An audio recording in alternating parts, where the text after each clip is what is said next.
Hello, welcome to the channel.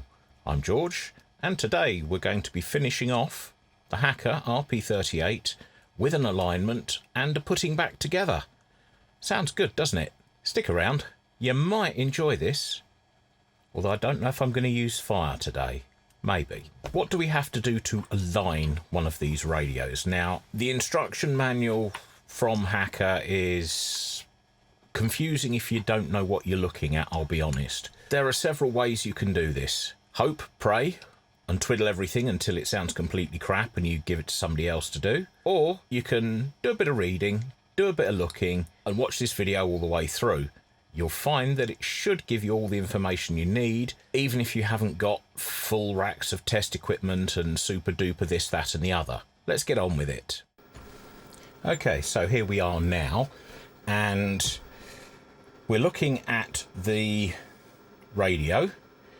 I've put the sheet of paper in front of me, and you can, if you really want to, mark out which ones are for AM and FM, and I've just got my orange highlighter, and you can just put a little bit of orange mark on the right ones.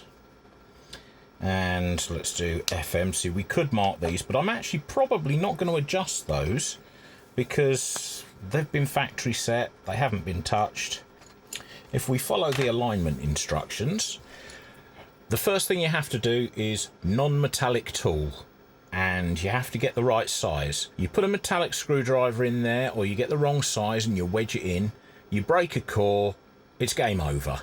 You're in for a whole world of pain. So what have we got set up? Well, we've got the input of the signal generator doing what it says in the manual. This is connected to the input of the volume control, which is showing up on the oscilloscope screen, and the voltmeter is showing the audio volts in millivolts AC, just so that if you haven't got an oscilloscope, you can at least get it close. It's not the best way, but it will get you close. Switch the receiver to medium wave and tune to approximately 600 kilohertz on the scale. The RP38A doesn't have a kilohertz scale, it has the scale in meters. Now, in meters, 600 kilohertz is 500 meters. So there's a little tip for you. 500 meters, 600 kilohertz, it's as close as you're going to get. With the output of the generator across GC2, which is this point here, it's the pin coming up from the tuning capacitor underneath, and it goes into this capacitor, which is C9. And it says you feed in a signal of 470 kilohertz, so we have 470 kilohertz. So this one, and this one to give an even response curve on the oscilloscope with 3 kilohertz points, approximately 3 dB down either side. Now, we're not using a sweep generator, we're using an ordinary RF generator. So what we're going to do is we're just going to peak for maximum, and that should be pretty much as good as it's going to get. Let's turn the volume up a little bit so that the voltmeter works, and those of you who are trying to do it with a voltmeter will see exactly what's going on. So let's set a start volume level on the front of the radio at 50 millivolts. The scope is picking up directly from the volume pot. That doesn't change with the volume control, which is one of the advantages of using the oscilloscope. Now that's reducing the level.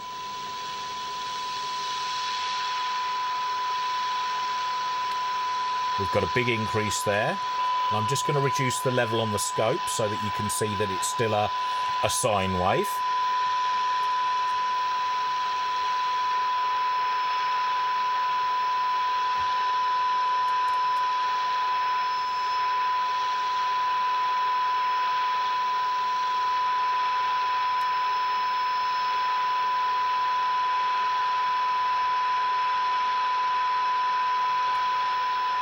I'll just go back.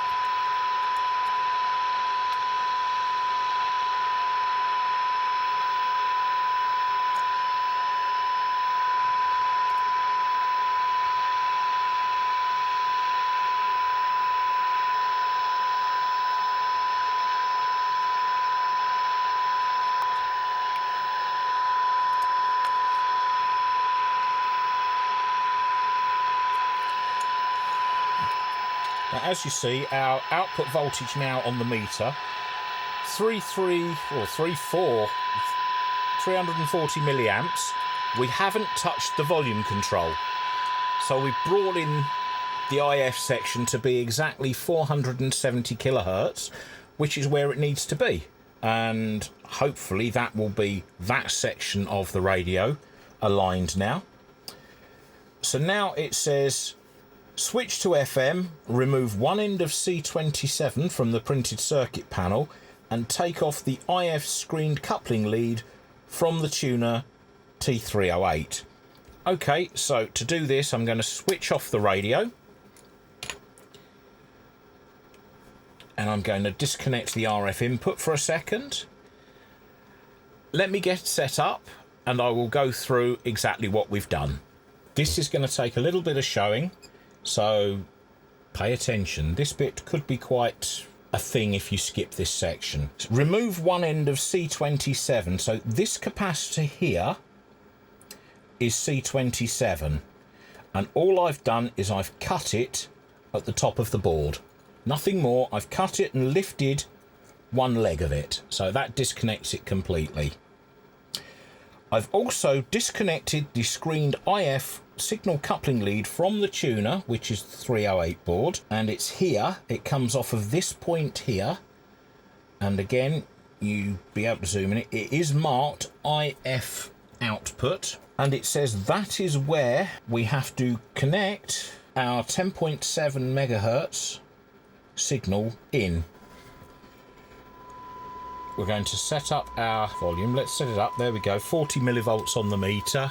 So now we've got 10.7 megahertz going into the board, and it's going through here. So what we need to do is we just need to check through 2, 4 and 6, 2, 4 and 6, that we're getting the best possible signal through them. As you see, we've got a bit more of a peak there.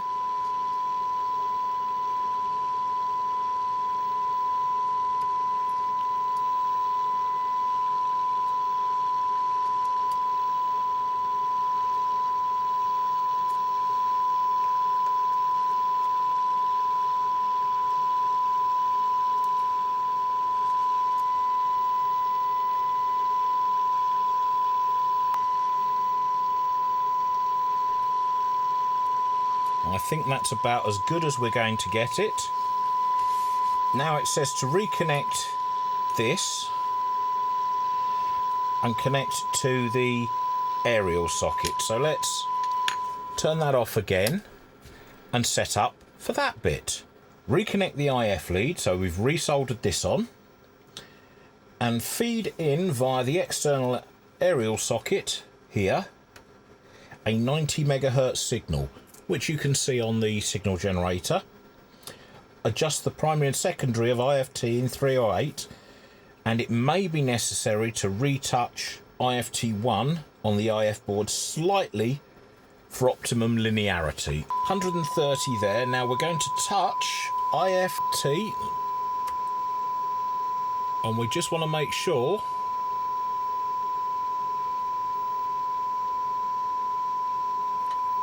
it's not going to need much moving by the looks of it, that this is a nice straightforward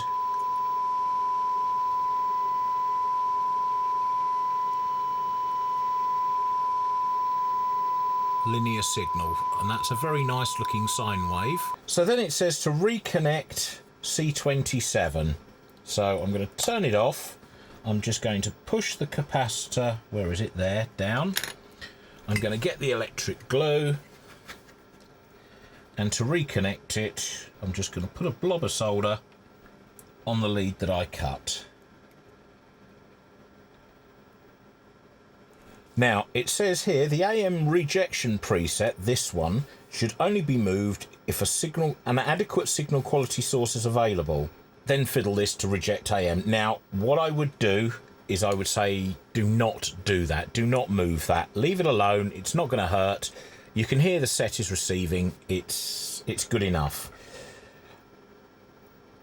I can't guarantee your signal generator, and to be quite honest, I'm not going to guarantee the quality of mine because, well, you know, it's giving me some issues. So rather than assume it's good, I'm going to leave it alone. So we're now going on to RF alignment. This video is going to be so boring, isn't it? People are going to be really bored by this, but hey, this applies to pretty much every set you're going to do. It's not a, you know, it's only applicable to the hacker. The general method is actually the same no matter what sort of radio you are fixing. So let's have a look what it says. Fix there, inject the socket, adjust TC4 and TC1 for maximum output. So it actually says to start adjusting these. Now the only one I'm going to adjust is this one because I think we've got enough sensitivity left to not have to worry about it, to be quite honest. So let's just switch to medium wave. So the frequency we need to set it to is 500 meters. Set pointer on 500 meters. Should be about there. And we've already got a large signal there. So let's change that to 600 kilohertz.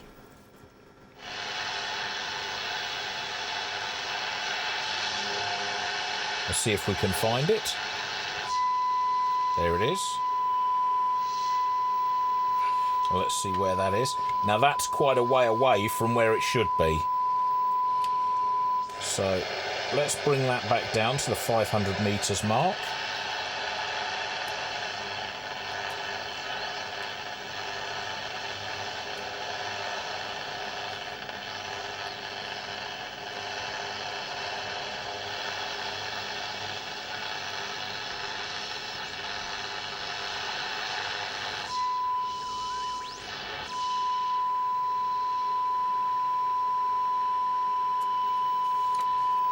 And there we are, dead on frequency now. So that needed a slight adjustment to just adjust it to match the dial. Okay, switch to long wave. Now I can't do that. This generator doesn't go low enough to do long wave, so I'm not going to start messing with any of the long wave tuning down here. Then we have to do FM. So switch to FM.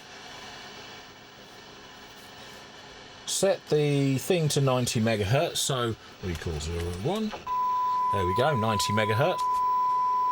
Tune the receiver, set it to 90. There we go. Adjust L3, so this one, for maximum.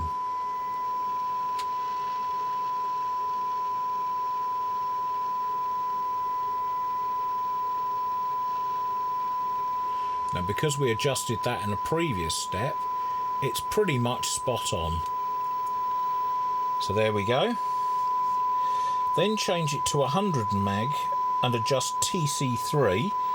This is TC3, so let's change the frequency 100 megahertz. Put the receiver to 100 megahertz.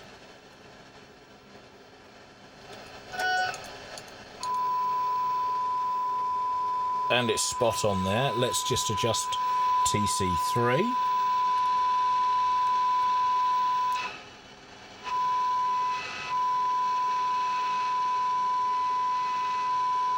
Now, as you see, that one's quite sharp.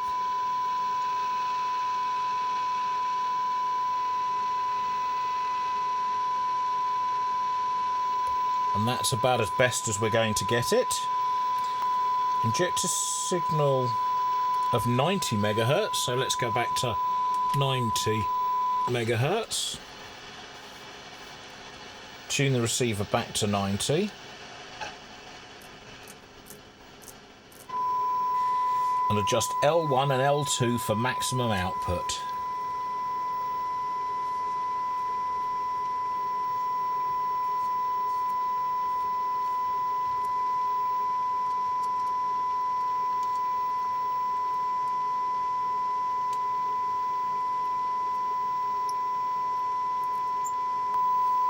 Then we go back to 100 megahertz.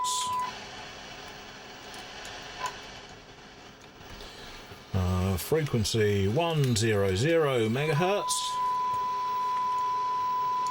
And then we adjust TC1 and TC2 for maximum. So these two here. Now again, the voltmeter's 92.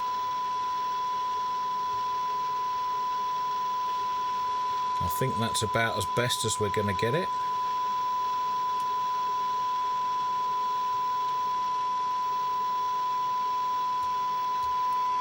So not completely far off. We have risen a little bit on the meter. And that is the end of the alignment. And it's as simple as that. Yes, it's that simple. All you need is thousands of pounds worth of tests. No, you can do it with a simple signal generator and you can do it with a multimeter. It's not ideal. You're better off having an oscilloscope. If you've got a fancy one that measures voltage, then great. If you haven't, you're going to have to use your eyesight and you're going to have to watch it very closely to get the peak.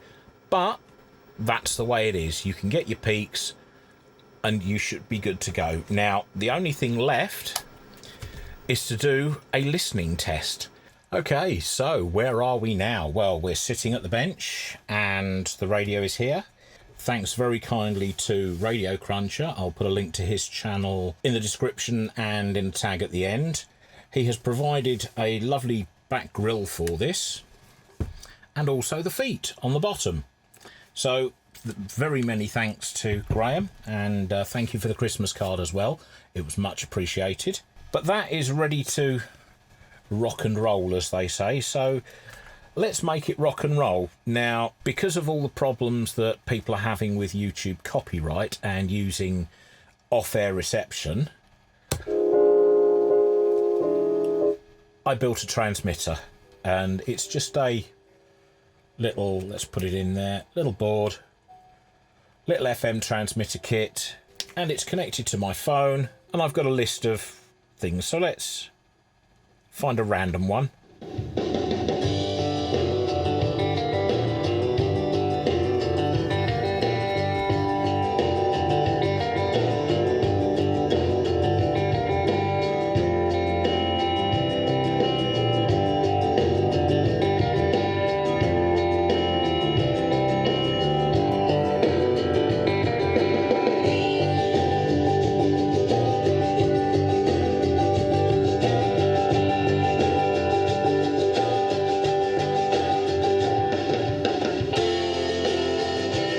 With it completely flat.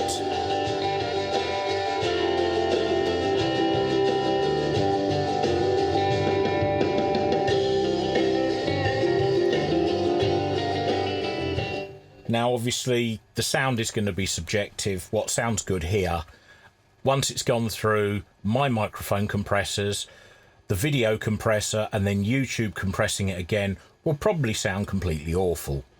But I know what it sounds like, and it actually sounds like a really nice radio. So that's FM. Let's go to medium wave. We don't need the aerial up for that.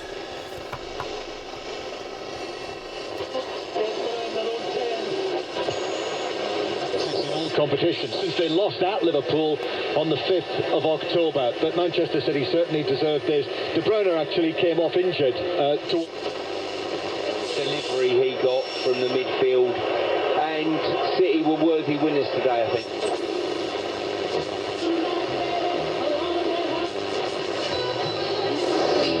Been about 70.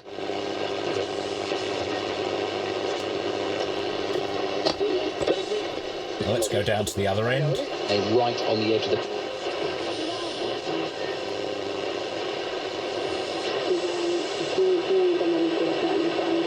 So that's medium wave. Now you can hear all the equipment in here. I don't think I would have liked it on stage, I have to say. I don't like the song. Can I say that I happen to have seen this. I saw it on its first night in London.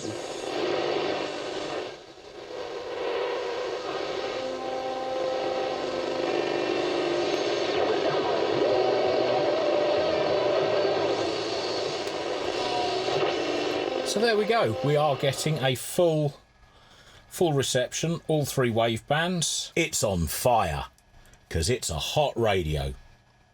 So there we go. Thank you very much for watching. Hopefully I'll have something more interesting to do next time than FM alignment and AM alignment, but hey, who knows?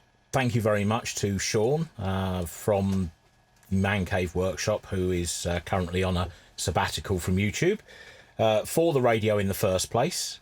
And I did say some swear words at some points in time when we were doing things with this radio. So yes, it's been a challenge, but it has been fun, and it's the first of the 70s transistor radios I've worked on. And yeah, I'm actually quite impressed with it. Thank you very much. I'm going to wish you all the best. I'm going to put a link to Graham, Radio Cruncher, in at one side. You'll get links to the rest of the series on another, and there'll also be another video for you to watch.